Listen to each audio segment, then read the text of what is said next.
Hello, everyone, and welcome to another episode If You Could Hide to Cola podcast. My name's Daniel. This is my brother Clive. Hello, everybody. Welcome. We have a good episode, I think, today, Daniel. We got the Word of Wisdom, so 89, and then we got 91, which is about the Apocrypha. And yeah, let's get into it. I got the quote. Do you want me to get into that? Go for it. Okay. So this is James E. Faust, May 1999. He said, "Just as order gave life and beauty to the earth when it was dark and void, so it does to us. Obedience helps us develop the full potential Heavenly Father desires for us in becoming celestial beings worthy someday to live in His presence." Awesome. Okay, so today we're talking about the Word of Wisdom. I think that's going to take up the majority of this episode. The Word of Wisdom is, I think it's a challenge. Historically, it's a challenge, in my opinion, at least, Clive. And of course, when people are looking to join the church, the Word of Wisdom is also a challenge. You know, people have been drinking coffee forever.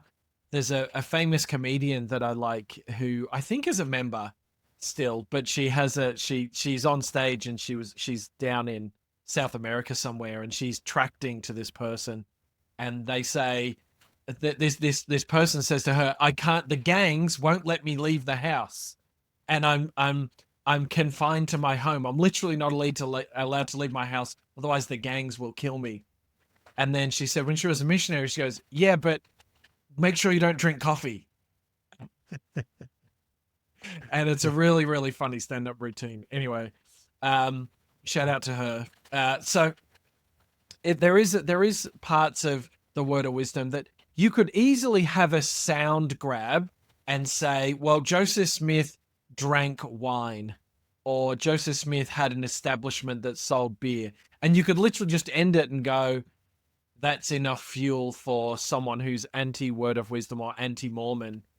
That's enough for them to go, yep, I'm all good. I've got my feed for the day. So I think there is the history side of it can be quite challenging. But hopefully we can explore enough of that today and present the facts and how the church went from getting Section 89, Clive, to it not really being until the early 1900s that the Word of Wisdom was actually adapted in anywhere near the form that we have today.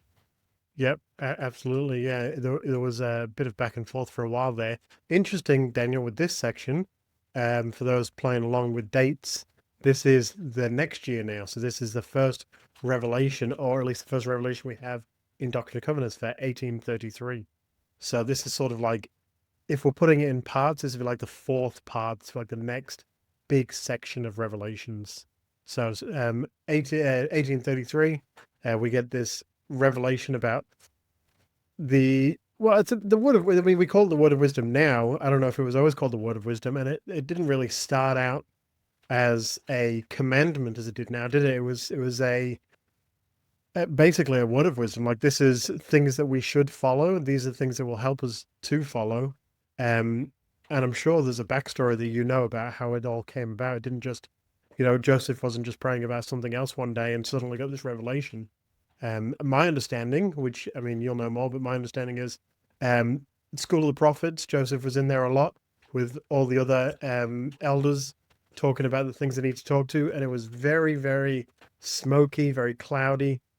It was hard to see, 4 feet in front of yourself because of the clouds, and people were spitting tobacco, and it just wasn't an environment that felt celestial. And so, Emma would have to go in there and clean up all the time. And so it sort of got to that point where it's like, is this something that we should continue to do? Because it doesn't seem, the things that we're teaching and preaching about seems quite different to the things that we're doing. It's February the 27th. It's 1833, as you've mentioned. And this is actually in Revelation Book 2, which is available on Joseph Smith Papers, or if you collect the books, like I've got some of them here. It's the second entry into this revelation from February the 27th. Word of Wisdom, section 89, becomes canonized as 89. But the other writing in there from Joseph on the same day, it doesn't end up going anywhere. And So we get 89. This is my first, I guess, point that I'm not really sure about, Clive, actually, that I wanted to raise with. And I'm happy to be wrong. I'm happy to be called wrong, but I wanted to raise this with you on here without talking to you about it beforehand. The first, I've got an issue with what you just said, actually. I've got an issue with Emma Smith and the story that Emma complains to Joseph and then Joseph gets the revelation. The reason I've got an issue with it is it's not till 1868. It's February in 1868, and Brigham Young is writing the Journal of Discourses. And that is where we get this first story that Emma was unhappy, and we get Emma complaining to Joseph and Joseph going, okay, well, I'll go get a revelation.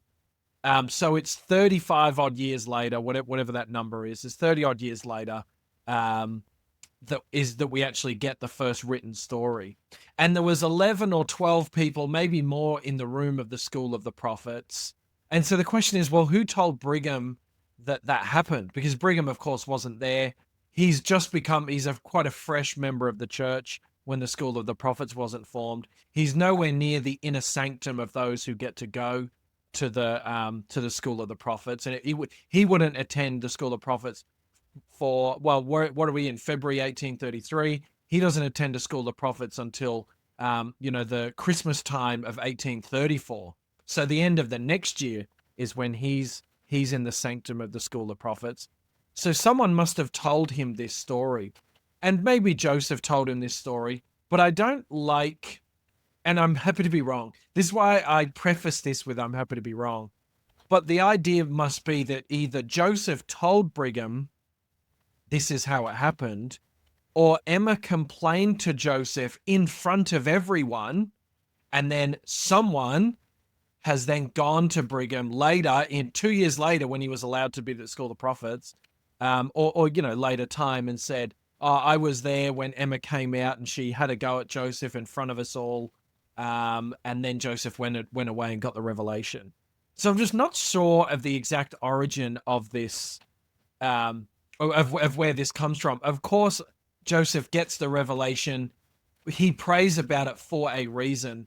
But the whole Emma complaining, I'm not. I just don't think it paints her in the light that perhaps it happened. Maybe it did happen that way. Maybe I'm wrong, but that's my reading of the situation. Well, I've heard that happened, that Emma did complain, but I was careful when I was telling that story because I didn't say that Emma complained, because I read the same thing. Brigham Young talked about it later. He wasn't there. He did say that Emma had to go and clean all of the mess, but at no point, except for secondhand of what people have written down in books and things, but no specifics of Emma complained and so Joseph prayed. Yeah, nothing that I've read. I do get worried that things regarding Emma get kind of they're not early in the church in the 1800s when Brigham went to Utah, they were referred to as the Mountain Saints. Brigham and Emma didn't have the greatest relationship, but we do believe that he loved her, right? He said something like, if Emma Smith doesn't go to the celestial kingdom, neither will I. But again, I'm just not 100% sure of the origin of this story. And I think, as you mentioned, I don't think anyone's 100% sure if that might be just a Mormon wives' tale scenario, because that kind of fits the rhetoric of what maybe happened. Yeah, absolutely. And it's easy to blame Emma for a lot of things. I think people sort of see it that way. But yeah, you're right. I mean, she was a chosen lady, and there's no doubt that, maybe it went that way, maybe it didn't, but I don't think we should really blame someone for something that may not have happened. But all we know is, the fact that Joseph did pray about, is this something that should happen? And this is where the revelation came from.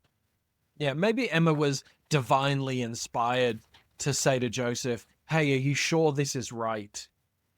Does this look right? Does this feel right? And Joseph might have gone, you're very wise. Like you said, you're chosen. Okay, you know what?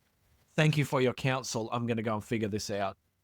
Yeah, maybe. Maybe she said, You go clean it this time. And he went, maybe I'll pray about it. Maybe. So we get the word of wisdom, Clive, and there's a couple of things that I want to raise with you of where I think the history gets tricky.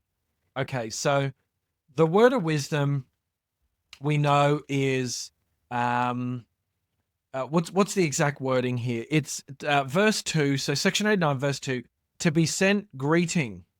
So a bit of a weird start, but not by commandment or constraint, but by revelation and the word of wisdom, showing forth the order and will of temporal salvation of all saints in the last days. So that idea there of not by commandment or constraint. So I'm not holding you down that this is a must do. This isn't a Mount Sinai 10 commandments scenario where I'm going to give you a list of 50 do's and 50 don'ts. I feel like the more wicked the world becomes, the more restraints that need to be put on us. Like, we know that Moses drank. I mean, he only repented when he was drunk, not when he drank. We know that wine was always used in biblical times. We know that, things that we say is the word of wisdom that we're against now were things that weren't always that way. Tea and coffee wasn't always bad.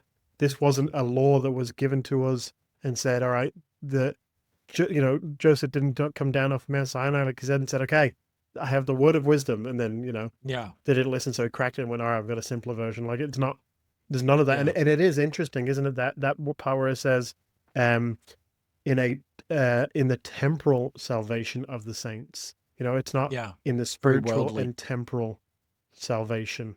It's an interesting wording. Yeah, that you just said Moses repented when he was drunk. I had no idea about that scenario. That's something I'd like to unpack on a different day. Yeah, well, definitely. Well, we got the Old Testament next year, so we could talk about that. Okay. And then there was something else you said, but now I forgot because I was swept away by that. But okay, so word of wisdom, section 89. Okay, so there's a couple of things that I want to set the scene for how challenging this was for it to be lived by. It was wishy-washy, maybe at best, maybe that's too strong, but it wasn't ideal. There's a couple of historical things I'm just going to run by you, Clive. So I want to paint the picture of why I'm saying that it's so wishy-washy, of what I'm going to back that up with. So a couple of things. There's a guy called Thomas Rawcliffe, and I make sure I've got my notes here. Good. It's from so this guy writes a letter, and his letter is on the Joseph Smith papers, which are where I found this reference. He's a British immigrant, so he becomes a member of the church, and he in 1843 he moves over to would have been Nauvoo at the time, right? So he comes over, and he is so surprised and so shocked because he sees Sidney Rigdon with a pipe in his mouth on the street, and his family is drinking tea. And he's shocked. He's so surprised. And he says in his letter, why thinks I, this is great English wording, why thinks I, he surely cannot believe in the word of wisdom. So he sees Sidney Rigdon and he goes, you've got a pipe in your mouth. Your family's drinking tea. You mustn't believe in the word of wisdom. So Thomas Rawcliffe, when he's over in the UK, he's obviously being taught that the word of wisdom, you can't have tobacco and you can't drink tea. That's at least at this stage, there's an interpretation that suggests such a thing. The other piece of evidence to my claim of how challenging it was back then is David Whitmer in 1838.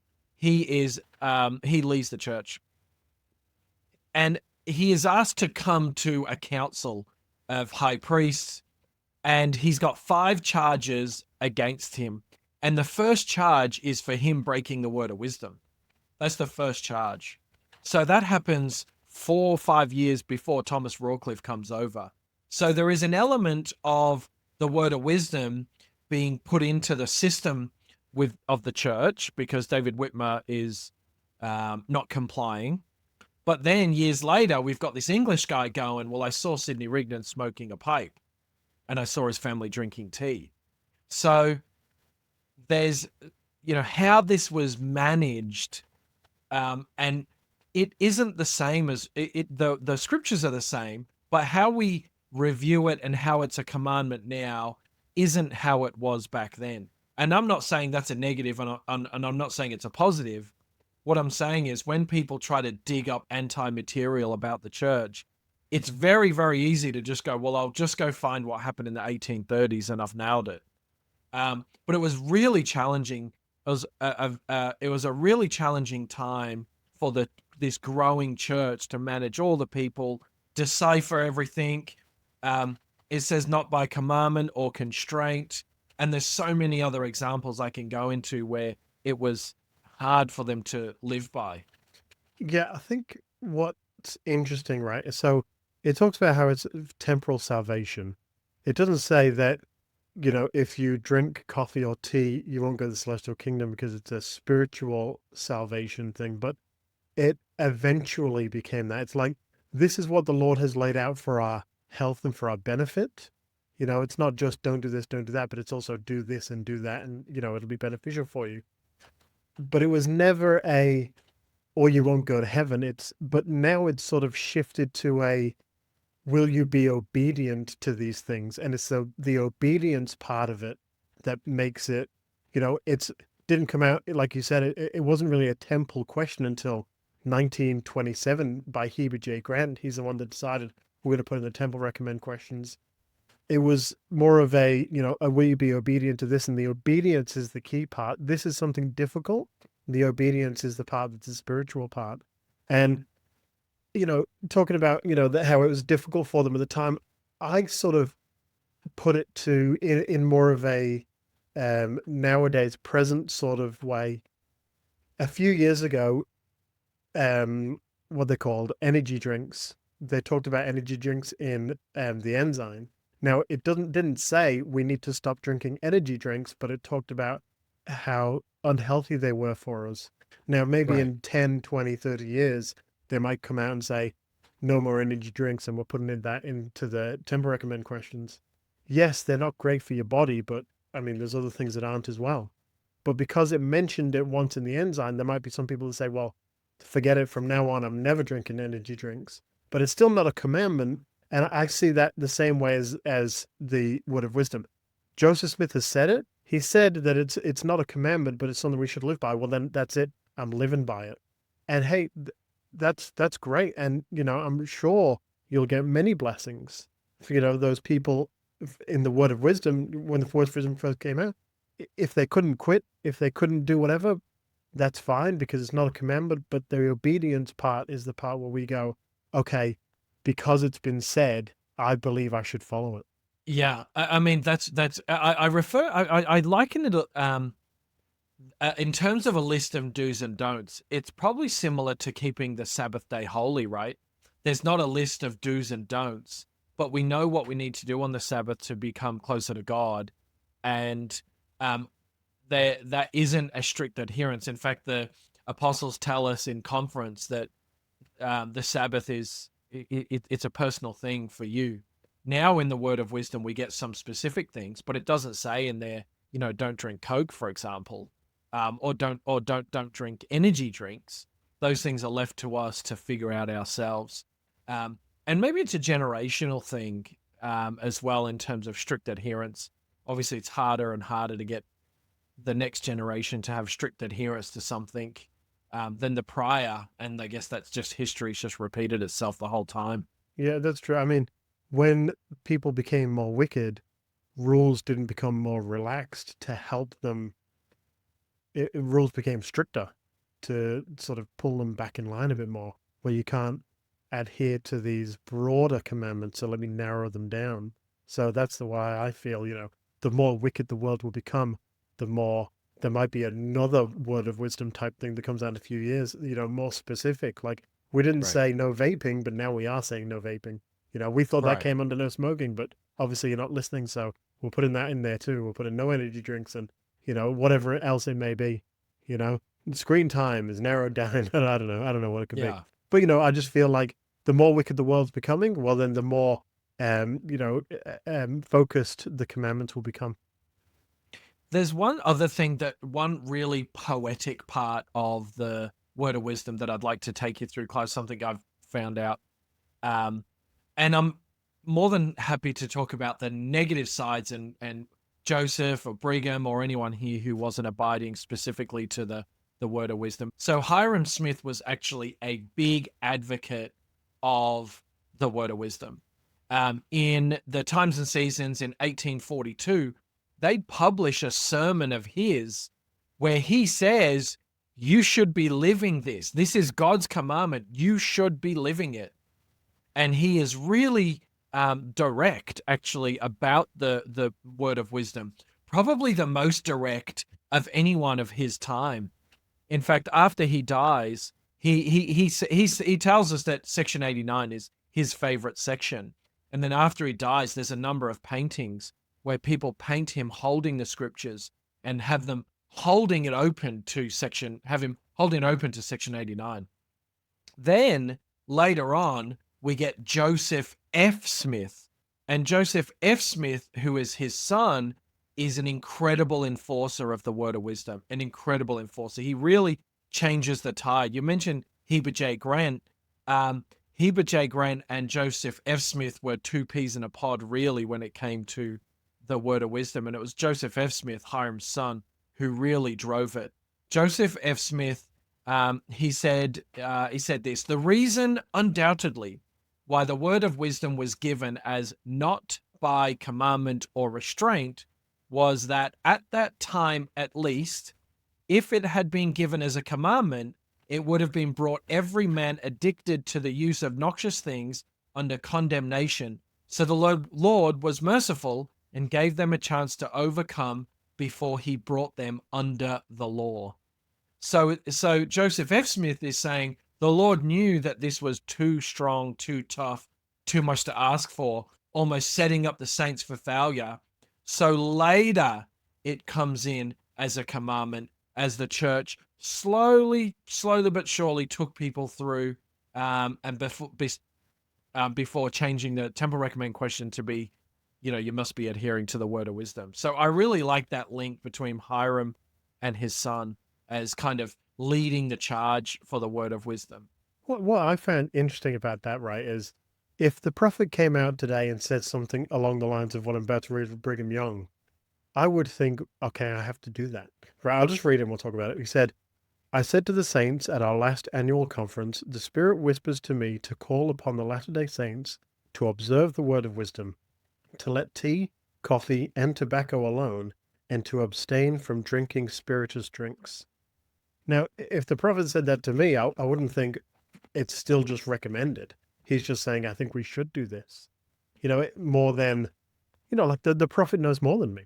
So if he were to say that to me, but I guess everything's in times and seasons, and the Lord sort of, it's almost like, I think you might have brushed on it before, it's like a new generation. Like we had to wait for the old generation of the addiction and things that were hard to give up until that completely passed. It was more like, please do this, please do this. That generation has died out, and now let's definitely do this and set it as a commandment in 1921. But again, if it's just the wording from Brigham Young, and I would just think, all right, we've got to start doing that here. Yeah, I think there's a something to be said there as well. Like, the church definitely, until the early 1900s, there was an inclusion of drinking beer, something they called Danish beer, which had a really, really low alcohol content. But senior members of the church, I mean, anyone can just jump on Google and find out that they were still occasionally partaking in some of these things. So I think with Brigham's comments, my personal opinion on that is, I think that with the comment from Brigham Young, it's more like they haven't captured everything that we've captured today, but he's capturing 50, 60, 70% of the things that we know about today. There's still 30, 40% of things that we don't have in our current understanding of word of wisdom that they were still doing at that time. And then when we get to, maybe 50 years later is when we have that full take. So we can't get away from that things like Danish beer, for example, were still a small part of some church members' lives at that time. Right. Which is why I say it's really challenging, which is why I say it's sometimes controversial to talk about, because you can take that out of context and say, well, all the church members were drinking beer when Brigham Young made that statement. Well, who is all and what is beer? You know what I mean? Like, you can easily just take an episode and go, well, that apostle was doing this, so therefore the whole church is no good. Well, everyone has their challenges, and the church was going through change, hard change. And then who are we to judge, really? Yeah. But it's interesting because the Bible talks a lot, not a lot. I mean, there's a few places here and there where it talks about wine. For example, Proverbs 20, verse 1, it says, "Wine is a mocker, strong drink is raging, and whoso is deceived thereby is not wise." So sometimes it talks about wine being wicked. Sometimes prophets drink. Jesus turned water into wine. And, we can justify and say there was pure grape, but whatever it may be, that's just what the Bible says. So we're going off of that.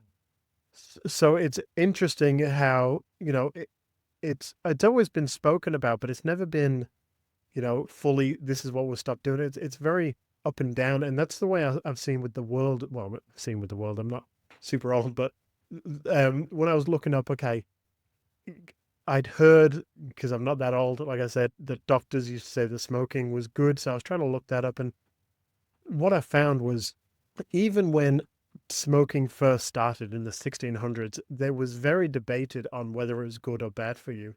And it was debated for hundreds of years, up until 1964, when they finally found a link with smoking to diseases. And I think that's the way it's always been with wine or any other, alcoholic beverage through the scriptures. It's, we can have it and it's okay. And there might be links to it, but it's not, it depends on what you have and it depends on what you do. And I feel like that's why it was a slow transition with the Doctrine and Covenants word of wisdom, because it's like, we're not telling everyone to completely stop because it's always been this way, but we're slowly transitioning out of it. And I don't know if in a few years' time we'll look back on today and say, we didn't realize that the church was slowly transitioning out of these other things as well. We've been given these things at conference and they've been spoken about things and we find them interesting, but we look back now and go, oh, they were actually slowly transitioning us out of that to prepare us for the next thing. And I wonder if, they'll maybe look back on that, as though someone looked back on that in those days and went, I see what they did there. And this all starts to make sense now. Yeah, I think that's a really good point. Yeah, I think it's a really, really good point. And I'm glad we're talking about it like this, because it is easy to just pick out one or two bad things and tarnish the whole church or the whole history of the church. But there is method to everything. I think the Section 89 is so complex but so smart as well. Like, two things that you just said then came to my mind in terms of tobacco. Well, there wasn't a lot of evidence, I don't think, back then that tobacco was bad. Some people thought it was, other people thought it was manly, or it was just a rite of passage. But the Lord's saying, actually, no, because he says here in verse 4, "Behold, verily, thus saith the Lord unto you, in consequence of evils and designs which do and will exist in the hearts of conspiring men in the last days." So this is coming because there's stuff that you don't know now, but in the future, people are going to use these things against you. I think maybe it's the 50s or 60s where or maybe 70s, I don't know, but in that time period, companies who were making cigarettes were brought forth before the courts in America, and they were saying, you guys know that this is hurting people, and they're swearing under oath that, no, smoking is good for you. It's really, really good for you. And they're lying about this because they needed to make sure people would continue to consume their product for profitable gain, having no bearing on the other side where people's lives are being lost. They're just taking money, and the Americans are spending more money on their healthcare as well. And this is happening all around the world.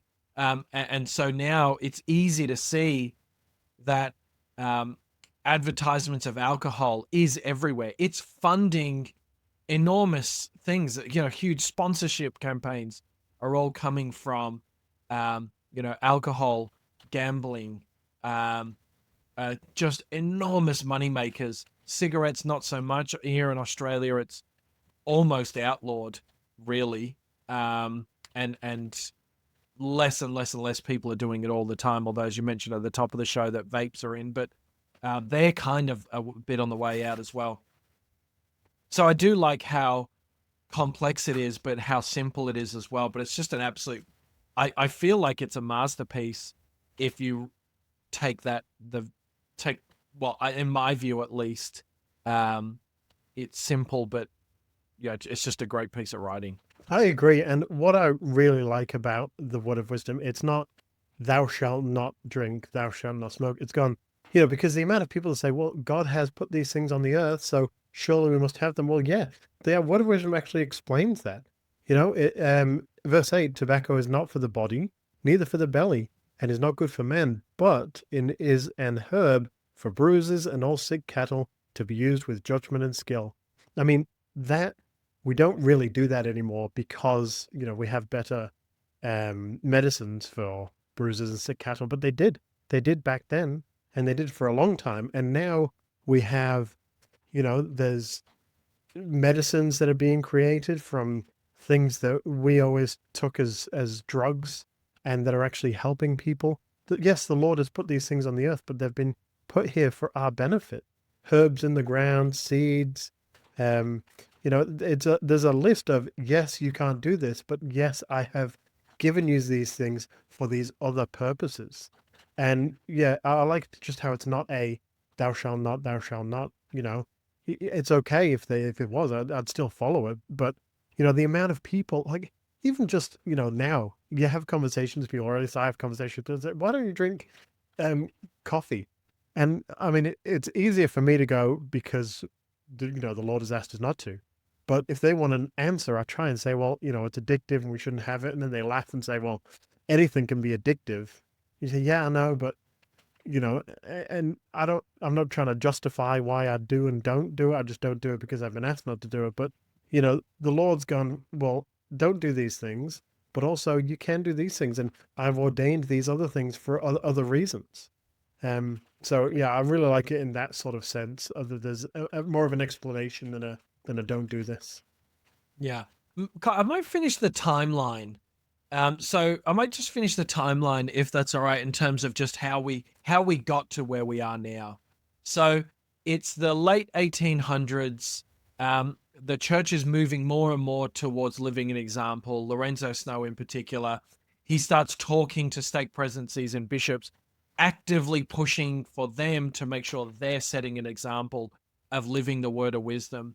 And then in the background, we've got Heber J. Grant, we've got Joseph F. Smith as well. We've got these other people who are pushing, who are trying to push the point. They're staunch, really, supporters of the word of wisdom. In fact, Heber J. Grant would be big in the Prohibition Act in the early 1900s in America. So they get to a point where they're saying, all right, we really want this to be more than just a health code now, but we want it to be part of discipleship. And so they start saying, in around 1915, they start saying, you can't go to the temple unless you're observing the word of wisdom. But they don't make it a strict law. They leave it to the local authorities to kind of talk with their members and decide with their members what's right and what's wrong. And then they then slowly but surely, as you mentioned, then in the mid 1920s, that's when they go, right, this is now a thing. This is now a specific part of our doctrine, and you can't partake in the covenants. You can't be on the covenant path unless you want to be, unless you are living part of the word of wisdom. So it does take some time. It's almost 100 years. It's basically 90 years since the Section 89 comes forward before the whole church is actually living it as we understand it now. And I say that clearly, as we understand it now, because our understanding now comes through in the early 1900s. Prior to that, it's not the same understanding as we have now.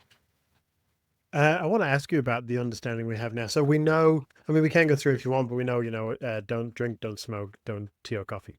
Simple. Yeah. Um, Yeah.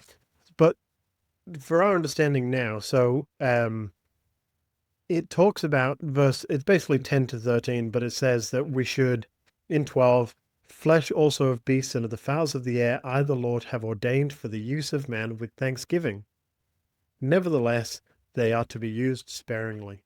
Now, my understanding of those days, and I don't say it just because I imagine it, like I did try and look it up and try and understand it a bit more, but as my understanding is from the 1800s, we didn't have proper refrigeration back in those days, and so whatever you eat, whatever you killed, you had to eat not super quick. It wasn't like you got to eat this whole deer in one day, but it didn't last as long as it does now, especially in wintertime when plants didn't really grow, so your whole meal would just be the meat. And so it's my understanding that that particular revelation, yes, obviously we still have to follow it now, but it's not as it was more for back then. Like I'm not trying to justify the way I eat, but you know what? For dinners we have, one meat and then a whole bunch of other sides, rice and mash and things like that. So to You me, must be rich. like one meat on a dinner plate is sparingly enough. Or do you justify, or not justify, I don't mean it that way. Or do you take it as sparingly means we should only have meat once a week, or I don't know. How do you take it? That's how I take it. One piece of meat on the dinner plate it is better than, because again, this is for our health, not for the Lord has told us we can't do this and we can't do that. He's gone for your health and benefit. This is the healthy way of doing things. How would you take that So, sparing bit? yeah, so I don't take it that way at all. Um, and I'll read it and then I'll tell you why I don't take it that way. Yea, flesh also of the beast and of the fowls of the air, I the Lord have ordained for the use of man with thanksgiving. Nevertheless, they are to be used sparingly. So it doesn't say they should be used sparingly because it's healthy to use them sparingly. And then in 13 it says, and it is pleasing unto me that they should not be used only in times of winter or in cold or famine, because as you quite rightly mentioned, that back then there would be times where it's better to eat things within these seasons. But my my understanding of sparingly means don't go out there and kill every single cow on earth and devour it. Like, let cows live. Don't just eat all of them in one go. Let the tuna live. Let the chickens live. Don't eat things till they're not there anymore, because I, the Lord, have ordained these things for the use of man. So don't go out there and just consume every single cow on earth till there's none left. Every single kangaroo on earth. Don't go and eat all of them till there's none. Like, think about what you're doing in your actions. Like, if you're eating meat every night, that's fantastic. If you're eating cows, I guess, and they're coming from a farm, well, there's heaps of them, so that's fine. But there might not be many of this other animal left. So don't go and eat all them, because there'll be none there. Because I, the Lord, have given these things to you. Don't eat them to extinction. I think it's more about how we treat the animals and how we live with them, as opposed to actually what's on our plate every day. But then doesn't that make it more difficult because we don't kill our own meat? We just buy whatever in the shop. We don't know how many they've killed compared to how many they've reproduced. Like do they kill one cow per every two that they make, or because we don't know. I mean, we just might turn around one day and go, okay, there's no chickens left. You ate them Yeah. all. No, I didn't kill them myself, but I do buy them from the shop. Yeah.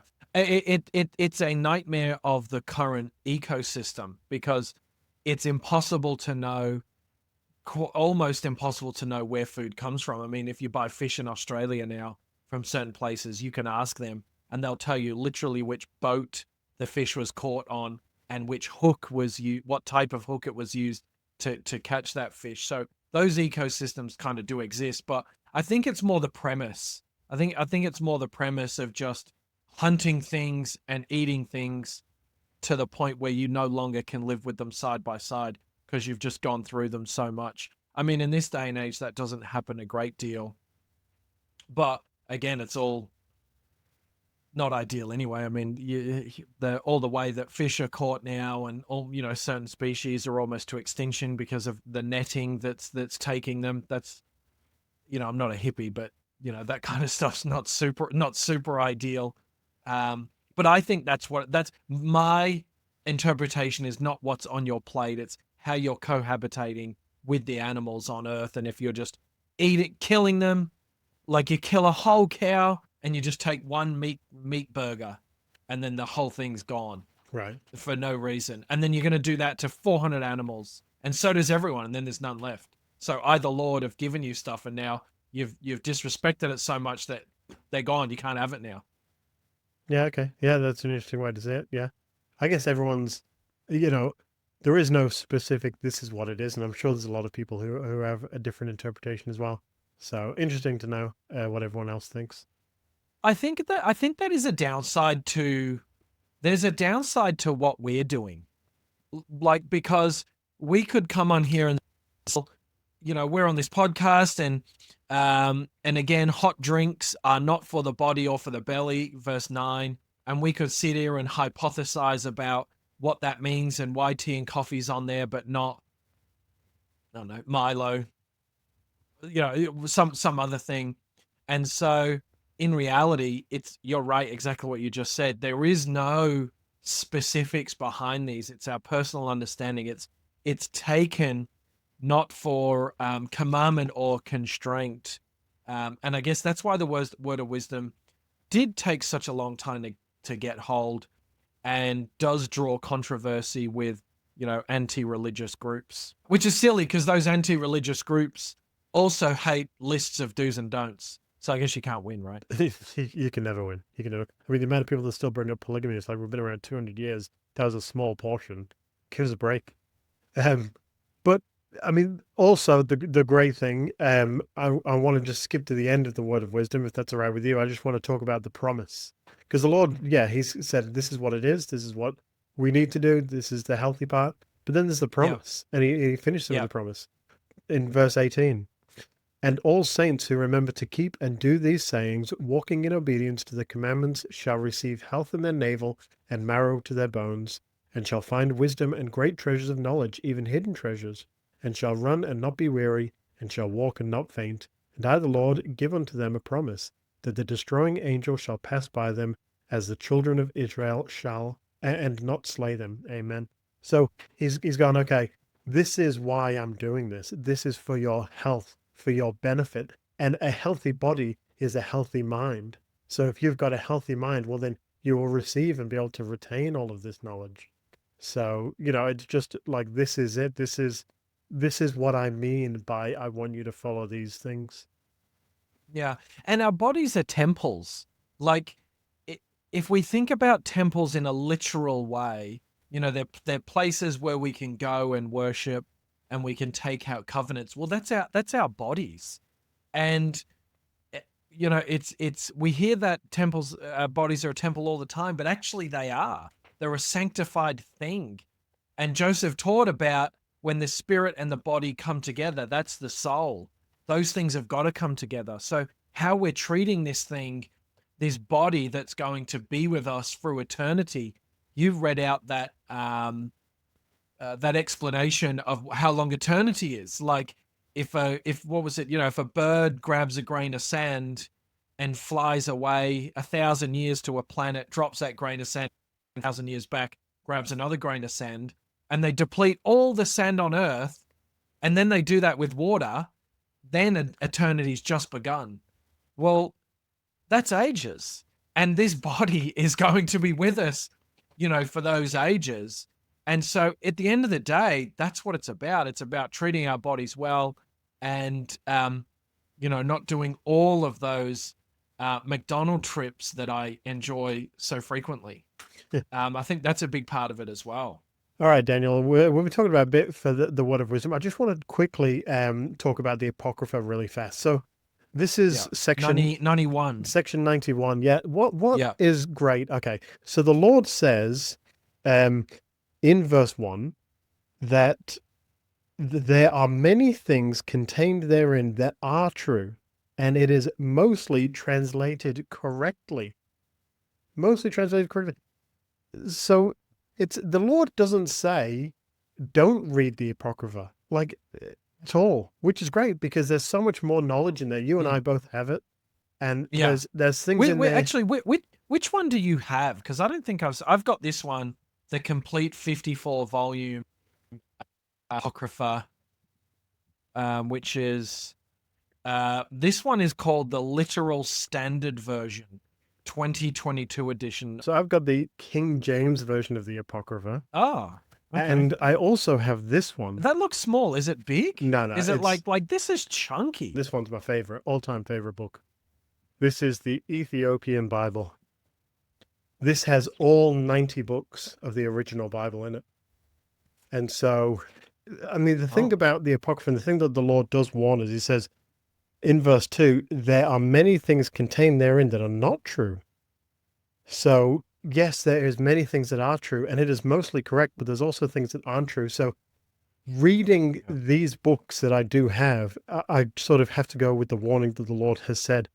Therefore, those who readeth it, let him understand, for the Spirit manifest as truth. So you've really got to read it with a clear mind, with a prayerful heart to go, okay, I don't want to interpret this wrong, so I'm going to read it. And if I feel that it's true, then it's probably true.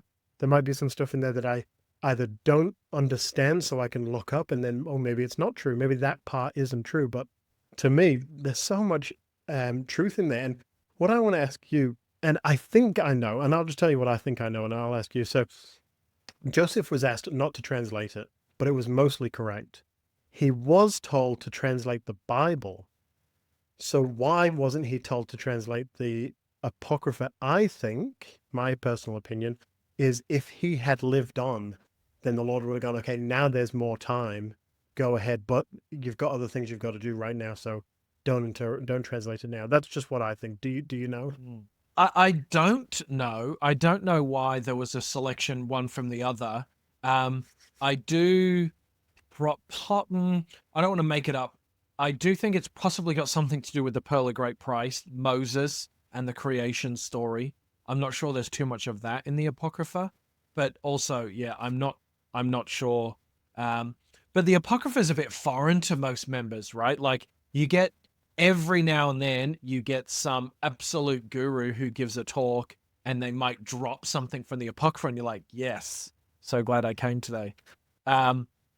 But not very often, not super often. And I think people are afraid, because I think, well, in my understanding of the people I've spoken to, I think they misinterpret Section 91. I think they think because Joseph's been told not to translate it that we shouldn't read it. And I think a lot of that's members fair. are afraid. I think that's fair. Yeah, I agree. Yeah. But it does say in there that there are many truths and you can read it if you have the Spirit with you. Well, that's all we've got time for on this episode. If you could hide to Kolob podcast, I've had a absolute wonderful time talking about the word of wisdom, and we managed to scrape in the Apocrypha at the end, which we're both super keen on. So catch us on Instagram and Facebook, on YouTube. Subscribe to us there. We'd love to hear your thoughts and some of our own judgments, I guess, on the word of wisdom. We'd love to know what you think about it. If there's any other sources, it's a topic that I really love reading about, and would love to hear what you think, and if there's anything else that we should add into our own library. We will catch you next week as we continue our Come Follow Me journey.